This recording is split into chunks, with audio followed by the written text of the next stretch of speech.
Chapitre 5 Première partie. Le sentiment de la vie. Dans les chapitres précédents, nous avons vu ce qu'est la vie et l'expérience de la vie. Nous avons considéré la première expérience de la vie, c'est-à-dire la régénération, de même que ce qui est gagné au travers de la régénération. Nous pouvons donc maintenant commencer à parler du sentiment de la vie. Le sentiment de la vie est quelque chose de très subjectif, personnel et pratique. Pour avancer dans l'expérience de la vie, nous devons être attentifs à ce sentiment et bien le connaître. Tous les chrétiens expérimentés savent qu'il existe une relation profonde entre le sentiment de la vie et l'expérience de la vie. Ainsi donc, pour parvenir à une plus grande connaissance de la vie, il est nécessaire de comprendre ce qu'est le sentiment de la vie. Les bases bibliques. Les Écritures ne mentionnent pas explicitement le sentiment de la vie mais elles en parlent implicitement. Romains 8.6 dit. Car la pensée de la chair est la mort, mais la pensée de l'esprit, vie et paix, Darby. Ce verset parle clairement du sentiment de la vie, car la paix qui est mentionnée fait forcément référence à une certaine conscience. Cette paix ne concerne pas l'environnement extérieur mais la condition intérieure, il s'agit donc bien d'un sentiment. D'autre part, comme la paix est un sentiment, la mort et la vie mentionnées dans le même verset sont aussi des sentiments. Le sentiment de la mort nous fait ressentir l'élément de la mort, et l'élément de la mort comprend au moins 5 aspects, la faiblesse, la vanité, la dépression, les ténèbres et la souffrance. La somme totale de ces éléments est équivalente à la mort. La mort rend les hommes de plus en plus faibles, et quand ils deviennent extrêmement faibles, ils meurent. Elle rend aussi les hommes vides, parce qu'elle signifie la fin de tout. Elle les rend déprimés et découragés, les gens les plus déprimés et silencieux sont les morts. La mort amène aussi les ténèbres sur l'homme, ceux qui sont dans les ténèbres les plus profondes sont ceux qui sont entrés dans la mort. En même temps, la mort fait souffrir, ceux qui ont souffert le plus sont ceux qui sont entrés dans la mort. Ces 5 points sont des éléments de la mort. Quand nous ressentons l'un d'eux, nous ressentons la mort. Si nous expérimentons ces sentiments de la mort, c'est parce que nous pensons aux choses de la chair. Chaque fois que nous pensons à la chair, nous avons immédiatement ces sentiments de la mort. Le jour du Seigneur, par exemple, si vous pensez juste un petit peu à la chair dans l'après-midi, vous vous sentirez faible à l'intérieur et incapable de vous lever pour prendre le repas du Seigneur le soir. Vous vous sentirez même vide, déprimé, et peut-être dans les ténèbres et dans la souffrance. Tous ces sentiments sont des sentiments de la mort. Parfois vous ressentez l'un plus que l'autre, parfois ils vous envahissent tous avec la même intensité. Peu importe, ces manifestations de la mort sont dues au fait que nous avons pensé à la chair. Le sentiment de la vie est exactement le contraire du sentiment de la mort. Quand nous ressentons la mort, nous sommes faibles et vides, mais le sentiment de la vie, au contraire, nous rend forts et satisfaits. Le sentiment de la mort nous déprime, nous amène dans les ténèbres et dans la souffrance, alors qu'avec le sentiment de la vie, nous nous sentons vivants, brillants et très à l'aise. Lorsque nous sommes dans cet état, c'est-à-dire lorsque nous sommes forts, satisfaits, vivants, brillants et à l'aise, nous avons automatiquement un sentiment de la paix, nous nous sentons simplement bien.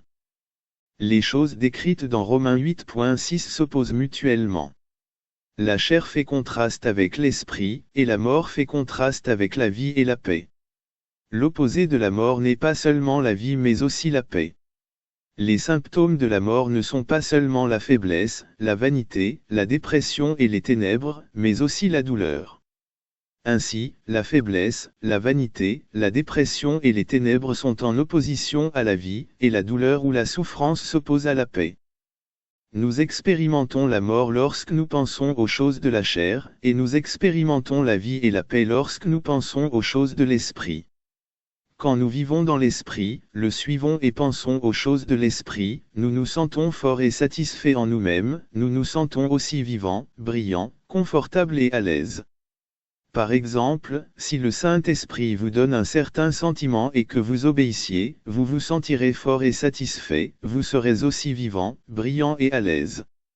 Vous aurez un sentiment de vie et de paix parce que vous avez pensé à l'Esprit et lui avez obéi.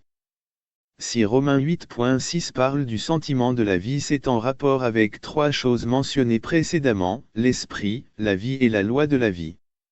L'esprit est en nous et devient un avec notre épris. La vie se trouve dans l'esprit, elle en est le contenu.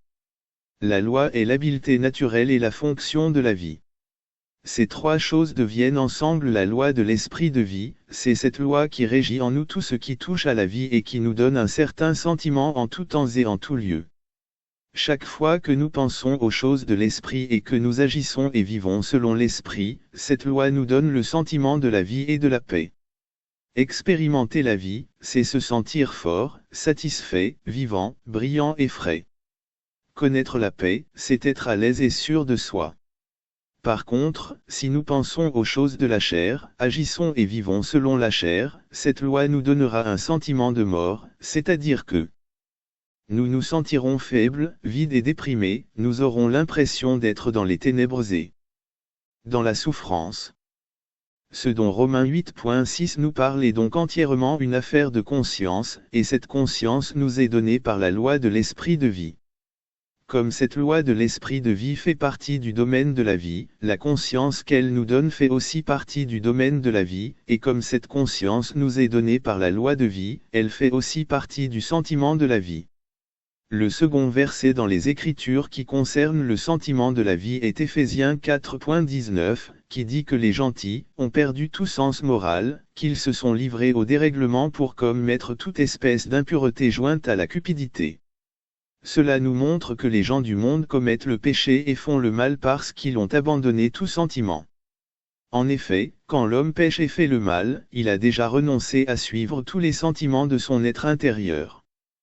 Quand un tel homme pêche et commet le mal, on ne peut pas vraiment dire qu'il n'a plus de sentiments, mais on peut au moins dire qu'il les néglige.